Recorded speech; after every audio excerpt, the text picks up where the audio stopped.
কণ্ঠরোধ করার চেষ্টা হবে কেন? আমাকে কদিন ধরে বলা হচ্ছিল আপনার নামে মামলা হতে পারে, আপনি সতর্ক থাকবেন, টোন ডাউন করুন। আমি বলছি নো ওয়ে, আমি দরকার আরো উচ্চ কণ্ঠে কথা বলবো। আর আপনার এই সিদ্ধান্তটি আমি যতটুকু ইনফরমালি শুনেছি সর্বোচ্চ পর্যায় থেকে হয়েছে। আপনার প্রফেসর ইউনুস, তার নিরাপত্তা উপদেষ্টা, মাননীয় নিরাপত্তা উপদেষ্টা, এরা মিলে আপনার এই পলিসি ডিকটামটা দিয়েছেন যে আপনার একজনকে যদি যে বাক স্বাধীনতা সেটা হরণ করার মতো একটা কথা স্পষ্ট উচ্চারণ করেছে, তার বিরুদ্ধে মামলা হবে, হুমকি দিচ্ছে এবং উপদেষ্টা সবাই জেনে গেছে।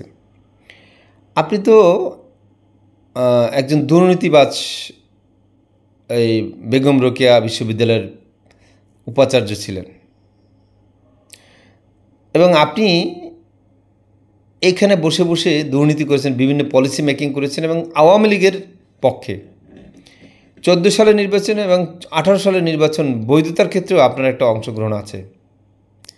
এখন আপনি দুর্নীতি করবেন, দুর্নীতি করে টাকা নেবেন, অর্থাৎ আপনি একটা অবৈধ ইলেকশনকে, যখন আপনার একটা প্রতিষ্ঠান আছে নির্বাচন কমিশনের নিবন্ধনকৃত, সেই প্রতিষ্ঠানের মাধ্যমে আপনি যে ইলেকশন অবজারভেশন ছিলেন, নির্বাচন পর্যবেক্ষক ছিলেন, তখন আপনি এই যে জনগণের টাকার যে ইলেকশন কমিশন থেকে নিয়ে আপনি জনগণকে একটা ধোঁকা দিলেন, জনগণের মাঝে একটা মেসেজ দিলেন যে ইলেকশন সুষ্ঠু হয়েছে।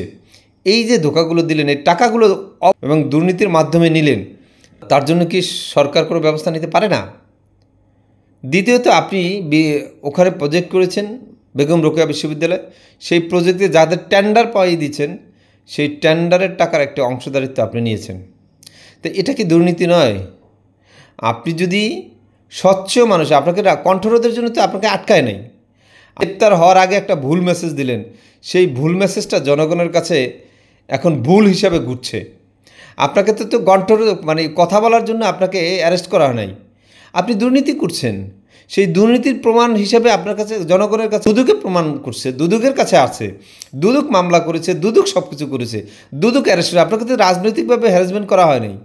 আপনাকে তো কী বলে, আপনাতে কথা বলেন বা যাই বলেন, তার জন্য তো এই সরকার আপনাকে হ্যারাসমেন্ট করে নাই।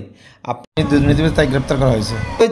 আপনি দুর্নীতিবাজ, একজন কলিমুল্লাহ, এবং তিনি একজন বড় ধরনের দুর্নীতিবাজ। সেটা এই আওয়ামী লীগের তেল মেরে মেরে তিনি এই দুর্নীতিবাজের কর্মকাণ্ডগুলো করেছেন।